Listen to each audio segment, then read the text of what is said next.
gannaaw bi ñu sante yàlla suñu borom julli ci yonent yàlla Mohamed sangu-sang yi li waraloon tey sortie bi d'abord c'est par rapport ak l'article bi monsieur le maire Kanibé maire Ndoulo def nekk en même temps coordinateur départemental Yewwi Askan bi wax ju ñaaw ji mu jël yëkkati ko teg ko ci kaw ministre Dame Diop ak le directeur de l'emploi Pape Modou Fall di leen taxer d'achat de conscience. Je dis que le comité électoral bi nga xamee ne le coordinateur départemental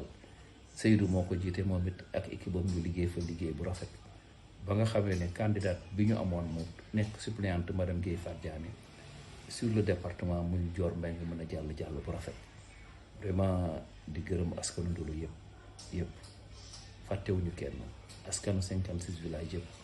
ci seen taxawaay bu rafet di leen wax nag ne le combat ne vient que de démarrer ndax commune bi génn ci loxo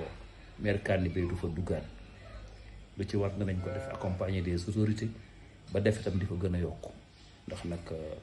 fa nga dëkk boo fa mënatul gagné boo espérer ne da nga gagné département da ngay nax sa bopp. bi accompagné par Pape Modou Fall mu def fa ay investissement yu rëy ndax dans le programme de la commune propre sur instruction du ministre Dame Diop le directeur de l'emploi jël na fa en charge pour des travaux d'intérêt communautaire 200 femmes yuy liggéey ñu leen di fay 25 000 par mois ñu jël en charge problème de salubrité dëkk bi ak problème nettoiement de tous les.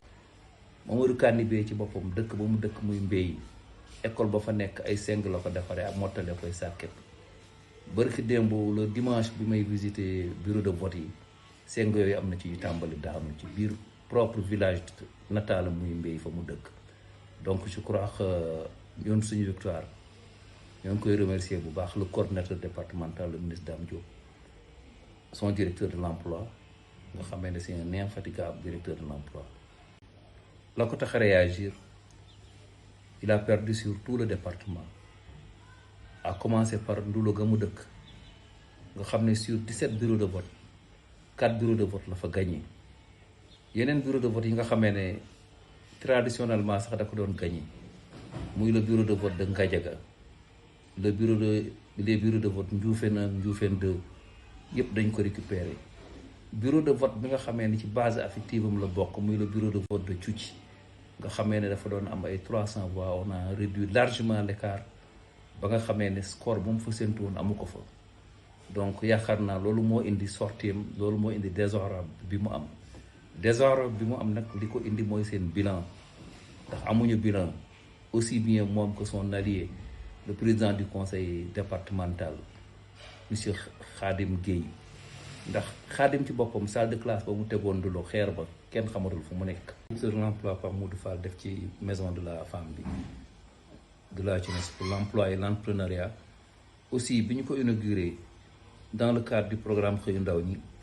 joxe na ci 16 emplois yoo xam ne ñoom ñoo war a jël en charge fonctionnement maison bi dans le cadre appui opérateur économique privé yi nekk Ndoulo libéré na fa 30 emplois ci convention état employeur bi donc dans le cadre aussi pour appuyer le personnel ñu ngi koy santé le ministre de l'emploi le coordinateur départemental Dame Diop et son directeur de l'emploi Pape Modou Fall loolu dolli ci bi élection yi ñëwee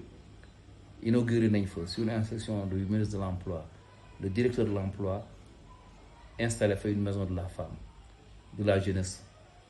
pour l'emploi et l'entrepreneuriat, avec un investissement, avec un équipement de dernière génération, avec une subvention de démarrage pour m'appuyer pour 1,5 million.